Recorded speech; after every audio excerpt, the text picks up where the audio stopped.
Exam Hindi official में आपका स्वागत है।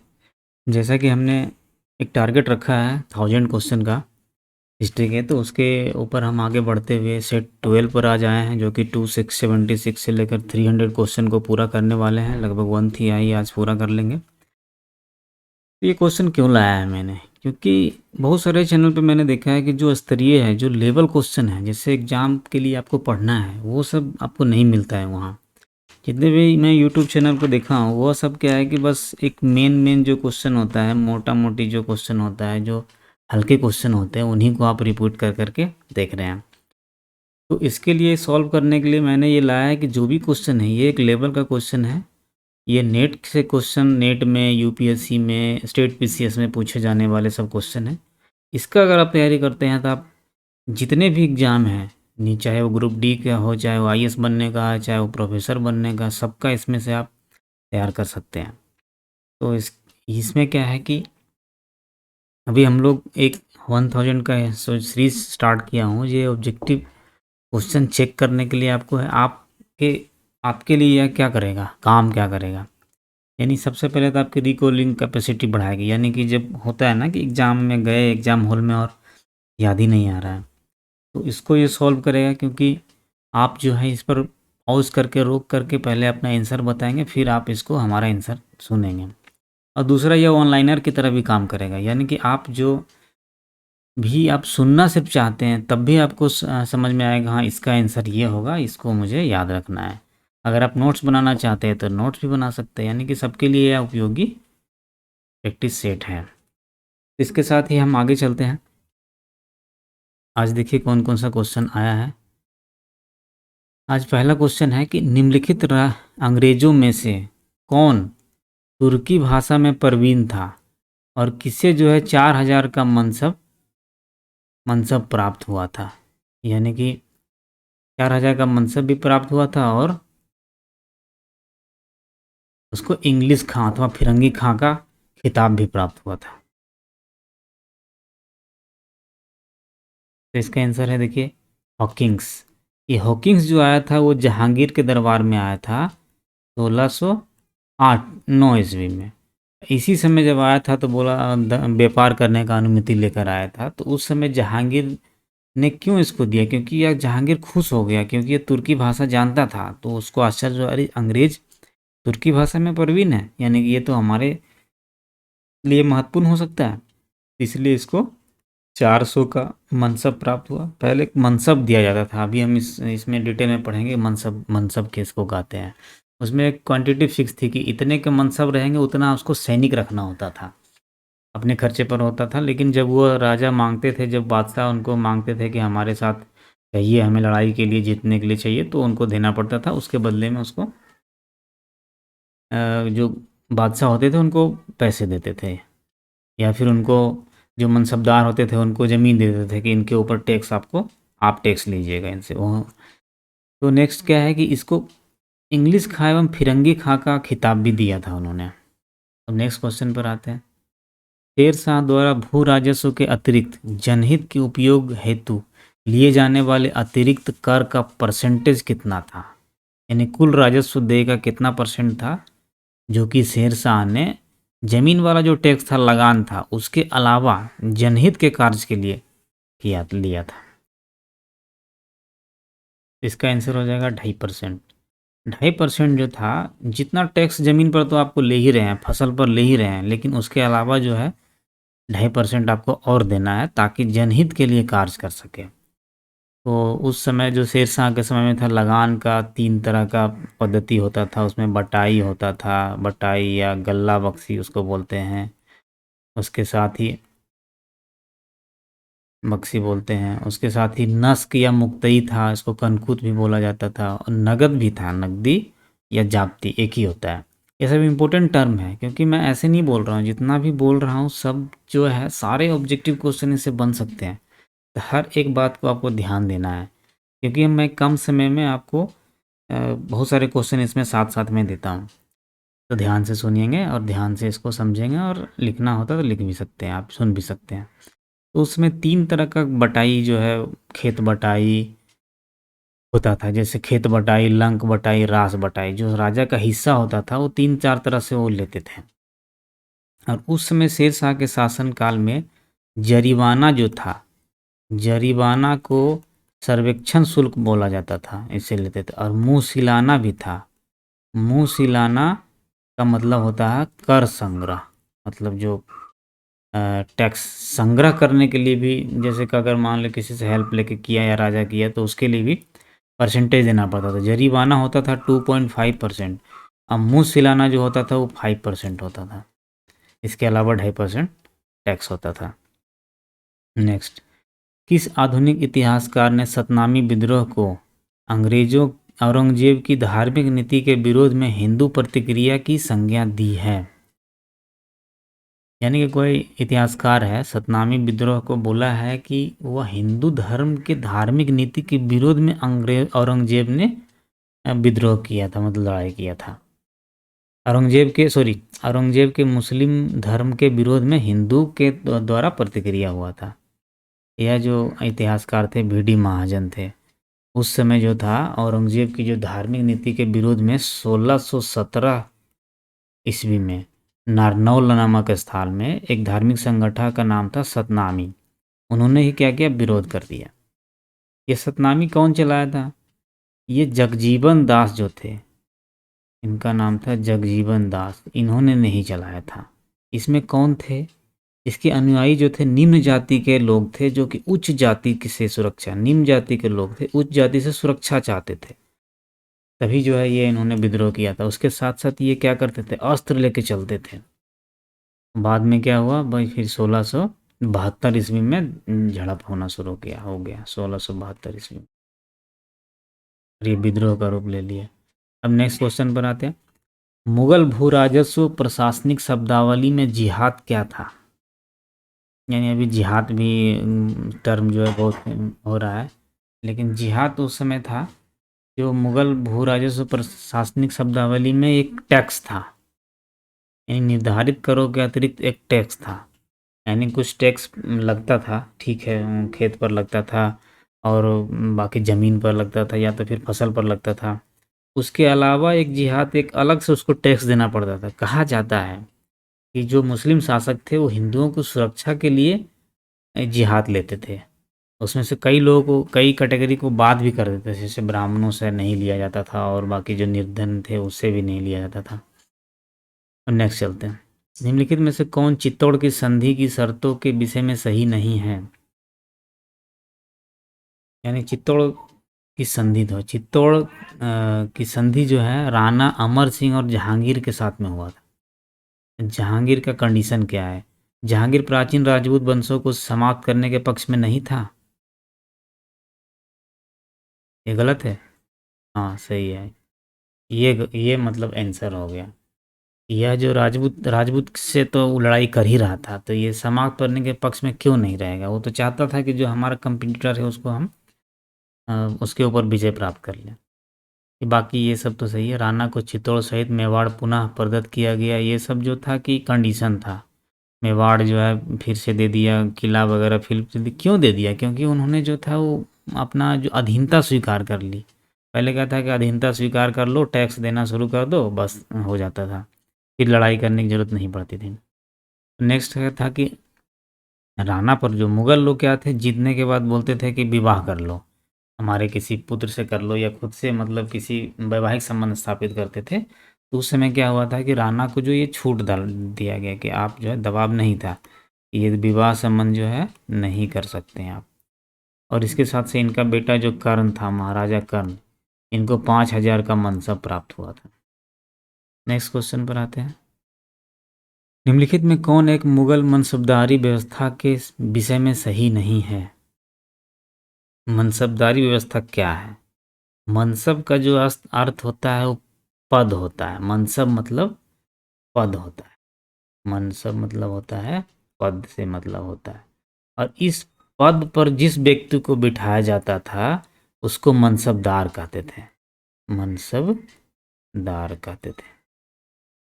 ये समझ लीजिए कि मनसबदारी व्यवस्था क्या थी उस समय। ये इसका आंसर है डी, कि मनसबदार अनुवांशिक अधिकारी होते थे। इसमें क्या था कि जो शाही सेना में होता था उसको बहुत प्रतिष्ठित दर्जा मिलता था और उसको वेतन भी मिलता था और उसके साथ-साथ में उसको क्या था कि उसको कुछ मतलब कुछ जो है निर्धारित सेना रखना होता था। जैसे 5,000 का मनसब अभी ऊपर ही आया था, मतलब 5,000 सेना वो रख सकता था।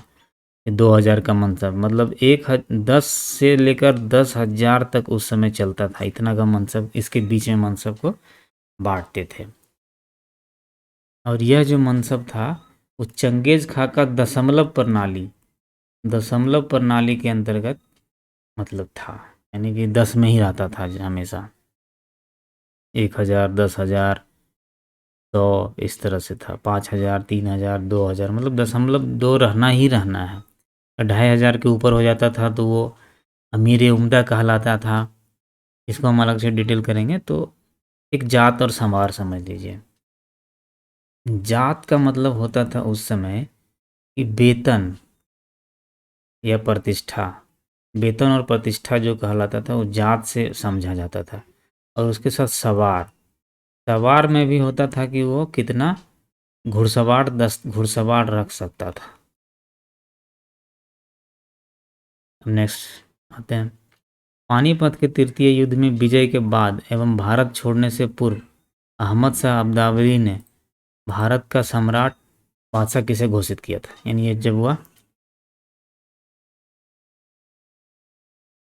इसका आंसर है शाह आलम द्वितीय को। यह जो है पानीपत का जो तृतीय युद्ध था वो 14 जनवरी 1761 में हुआ था। और उसका जो उस समय लड़ाई कर रहे थे भाऊ थे इधर मराठा, और उधर जो थे साथ में उसका सेनापति विश्वासरा था, उधर अहमद शाह अब्दाली था। हुआ जो था कि अहमदाबाद यह जो अहमद शाह आया था ना, ये भारत को लूटने के लिए आया था, ठीक है। और मराठे भी थे, वो भी सोचते थे कि दिल्ली पर हम अधिकार करें, तो इसलिए जो है वो दोनों में लड़ाई हो गया।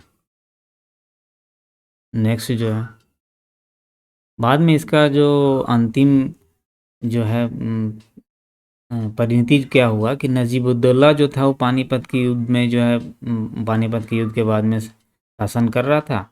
बाद में जो है मराठों का तो स्थिति बहुत कमज़ोर हो गई। अब बाद में जो है मुग़ल सम्राट जो है शाह आलम जो है फिर से उनको गद्दी पर बैठा दिया गया। नेक्स्ट क्वेश्चन क्या है? निम्नलिखित दो वक्तव्य को देखिए। ये पिछले टेस्ट सीरीज में भी आया था हमारा पिछले क्वेश्चन में। अब क्या है देखिए, कथन क्या है? अकबर ने फतेहपुर सिकरी में बुलंद दरवाज़ा निर्मित किया था। इसका रीजन है अकबर अपनी विजय की स्मृति को संजोने का इच्छुक था। इसका जो आंसर है ये है।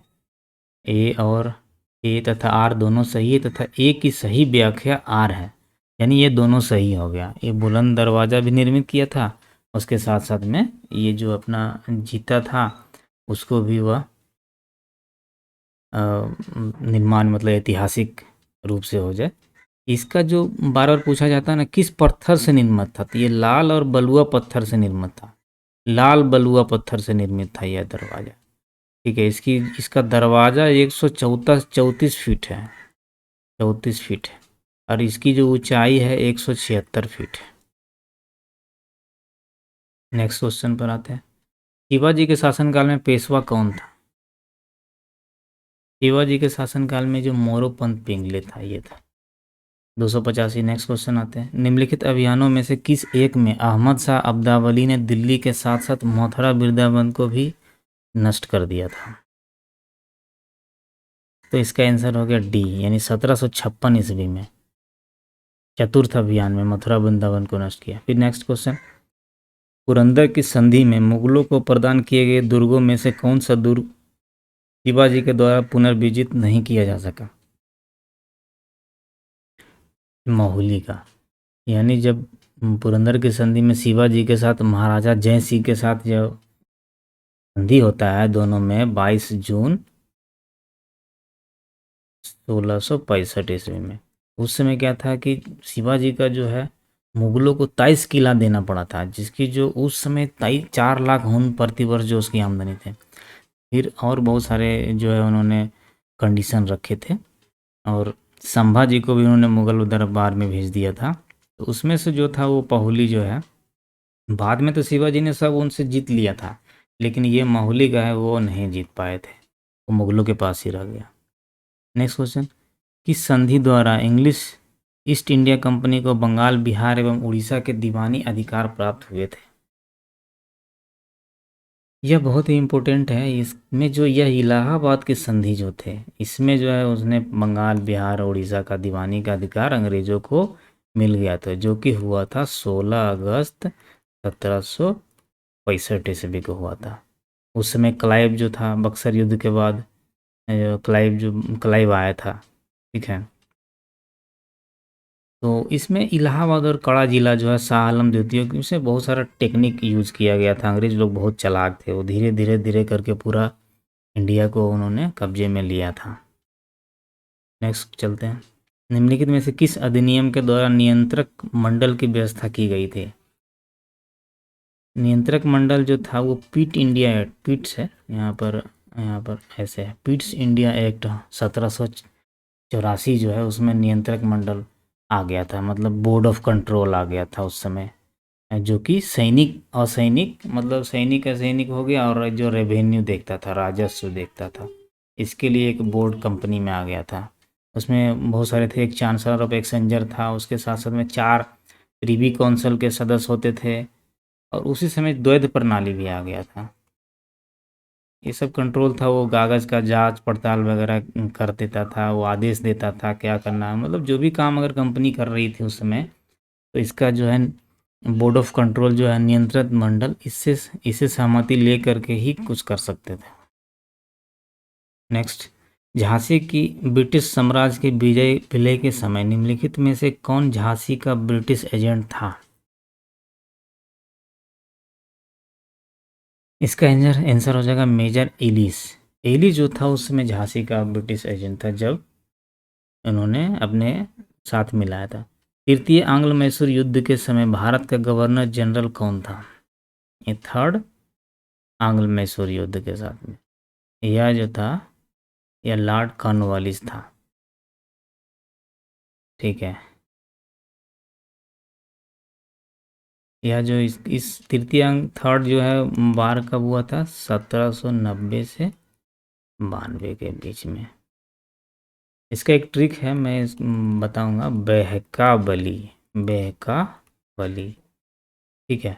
मतलब बै से वारेन हेस्टिंग था ऐसे, फिर उसके बाद है से हेस्टिंग आता है, का से ये कॉर्नवालिस आता है थर्ड बार में, फर्स्ट में ये, सेकंड में ये, थर्ड में ये, और फोर्थ में फिर बली मतलब वेलेस्ली आता।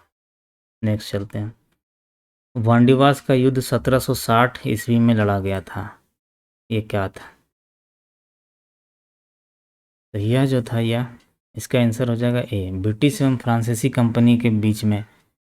यहाँ नहीं लड़ा गया था वो, विदेश में, वहीं पर ब्रिटिश और फ्रांस की कंपनी के बीच में कुछ उत्तराधिकार के युद्ध में लगभग हुआ था। नेक्स्ट क्वेश्चन है, 1831 ईस्वी में बालाकोट का युद्ध निम्न सेनाओं को मध्य में लड़ा गया था।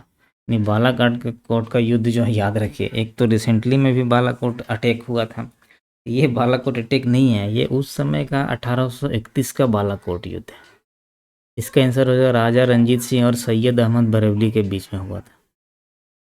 निम्नलिखित यूरोपीय व्यापार कंपनियों में से किस एक ने भारत में नीले जल की नीति को अपनाया, यानी इसको बोलते हैं blue water policy.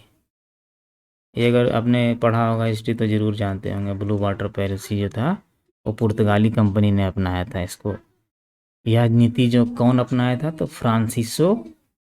Francisco de Almora, ये अल्मोड़ा है, इन्होंने ही अपनाया था। वह उस समय क्या था कि जो वहाँ हिंद महासागर और लाल सागर में जो इधर चलता था, जो बोट चलते थे इधर केरला से इधर लेकर जो इधर अपना ईरान वगैरह सऊदी अरेबिया की तरफ में, इसमें जो है पुर्तगाली लोग टैक्स लेते थे। इसमें बादशाह का भी जो जहाज जाता था उससे भी टैक्स ले लेते थे, ये सोचिए। नेक्स्ट चलते हैं, poverty and un British rule in India नामक पुस्तक निम्न में से किसके द्वारा लिखी गई थी? सी, दादा भाई नौरोजी। ये बहुत ही वेरी वेरी इंपॉर्टेंट, लगभग पूछ देता है साला, कहीं ना कहीं कोई ना कोई एग्जाम में पूछ देता है। तो ये बहुत ही इम्पोर्टेंट है। दादा भाई नौरोजी का लिखा हुआ यह बुक है। उन्होंने ही बोला था कि भारत का धन जो है सब विदेश चला जा रहा है और यह जो है इंडिया को चूस रहे हैं लोग। नेक्स्ट क्वेश्चन चलते हैं। धन के निष्कासन सिद्धांत को भारतीय राष्ट्रीय कांग्रेस ने कब स्वीकार किया था? इन 1896 में। इसी समय जब दादा भाई नौरोजी ने बोला कि जो हमारा जो भारत का जो पैसा है वो भारत में खर्च नहीं होकर अंग्रेज विदेश चला जाता है, ब्रिटेन चला जाता है और वहीं पर होता है, खर्च होता है। तो मुगल क्या थे कि यहीं पर खर्च करते थे, लेकिन जो ब्रिटिश थे वहाँ पर खर्च, पैसा अब इंडिया से निकल गया, इंडिया तो गरीब हो गया। तो यहाँ पर 1896 में कांग्रेस ने भी स्वीकार किया था। पहले जो था वो कांग्रेस मानती नहीं थी, इनको पता ही नहीं था, लेकिन जब दादा भाई नौरोजी ने इसे बताया तो पता चला। नेक्स्ट चलते हैं। निम्नलिखित कथनों में से कौन एक कथन अस्थाई भूमि बंदोबस्त की विशेषताओं में से नहीं है? यानी उस समय जो है परमानेंट सेटलमेंट इसको बोलते हैं, अस्थाई भूमि बंदोबस्त, इसमें से कौन से कंडीशन नहीं है? यहाँ थोड़ा रीअरेंज हो गया है। इस व्यवस्था को बंगाल, बिहार एवं उड़ीसा में लागू किया गया था। इनके 3 पक्ष थे, ये सही है। इसके 3 पक्ष थे, सरकार, जमींदार और रैयत, ये भी सही है। इस व्यवस्था के द्वारा भू राजस्व अस्थायी तौर पर सुनिश्चित किया गया था, ये भी सही है। भू राजस्व के रूप में एकत्रित की जाने वाली कुल राशि 4 करोड़ रुपये निर्धारित है, ये गलत है। उस समय क्या था कि 1793 में यह हुआ था बंगाल, बिहार, उड़ीसा में। और इसमें पूछता है कि अस्थाई भूमि बस कितने परसेंट ज़मीन पर हुआ था, तो 19% पर। ये वेरी इंपॉर्टेंट क्वेश्चन है, आंसर है।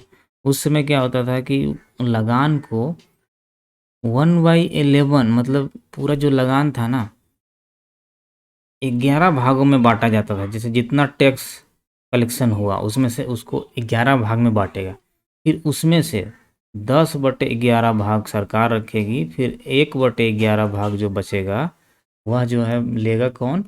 ये जो ज़मींदार वगैरह, जो लगान का जो मतलब जो बोली लगाता था वो लेते थे 1/11 भाग, और ये जो था ये सरकारी खजाने में जाता है, ब्रिटेन कंपनी को जाता था। नेक्स्ट चलते हैं। 1938 ईस्वी में भारतीय राष्ट्रीय कांग्रेस द्वारा स्थापित राष्ट्रीय योजना समिति नेशनल प्लानिंग कमेटी का अध्यक्ष कौन था? इसका आंसर है जवाहरलाल नेहरू। बाद में भी ये पंचवर्षीय योजना रसिया से लेकर आए थे, यानी पहले से ये तय था कि इनका प्लानिंग कमीशन समिति लाना है। नेक्स्ट क्वेश्चन चलते हैं। गुलामगिरी नामक पुस्तक का लेखक कौन था? यह भी इम्पोर्टेंट है, ज्योतिबा फुले था। इन ज्योतिबा फुले कौन थे? तो 1873 ईस्वी में उन्हें सत्य शोधक समाज की स्थापना की थी, सत्य शोधक समाज की स्थापना की थी। और फिर 1872 में, इसके पहले ही उन्होंने ये वाला पुस्तक लिखा था, गुलामगिरी। नेक्स्ट चलते हैं। भारत की शिक्षा नीति में फिल्ट्रेशन सिद्धांत के प्रतिपादक कौन थे? ये बार बार घुमा घुमा के आते रहता है क्वेश्चन। क्या है? JS मिल थे। अब फिल्ट्रेशन सिद्धांत बनाया किसने था? तो इन्होंने लॉर्ड मैकाले ने बनाया था। ये मैकाले ही था जो बोला था अधोमुखी। फिल्ट्रेशन सिद्धांत क्या है? उन्होंने बोला था कि जो शिक्षा जो है समाज में उच्च वर्ग को दिया जाए, उच्च वर्ग को देंगे शिक्षा, अगर बड़ा सा शिक्षा तो छन छन के नीचे नीचे करके निम्न वर्ग को भी मिल जाएगा। उन्होंने इसलिए पहले उच्च वर्ग को शिक्षा देने के लिए थ्योरी बनाया था। यह सिद्धांत को जो है किसने लागू किया था? ये ऑकलैंड थे जो लागू किए थे, ऑकलैंड। इसके साथ ही हमारा आज 300 क्वेश्चन समाप्त हो जा रहा है। अगर नए हैं तो प्लीज़ सब्सक्राइब कर दीजिएगा ताकि इसी तरह के और वीडियो आपको मिले। और जो हम दे रहे हैं ये क्वालिटी कंटेंट दे रहे हैं, ऐसे नहीं कि मैं सिर्फ अपने इंटरेस्ट के लिए नहीं दे रखा हूँ ये वीडियो डालता हूँ। ये बस मेरा शौक़ है कि मुझे पढ़ाना है, इसलिए मैं डालता हूँ।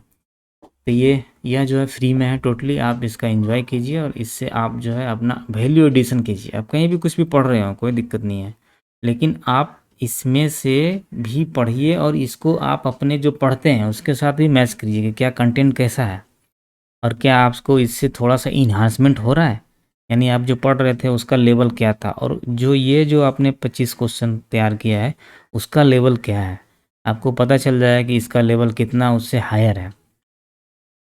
इसके साथ ही धन्यवाद, बाय बाय। अब नेक्स्ट 301 से हम लाएंगे। Thank you.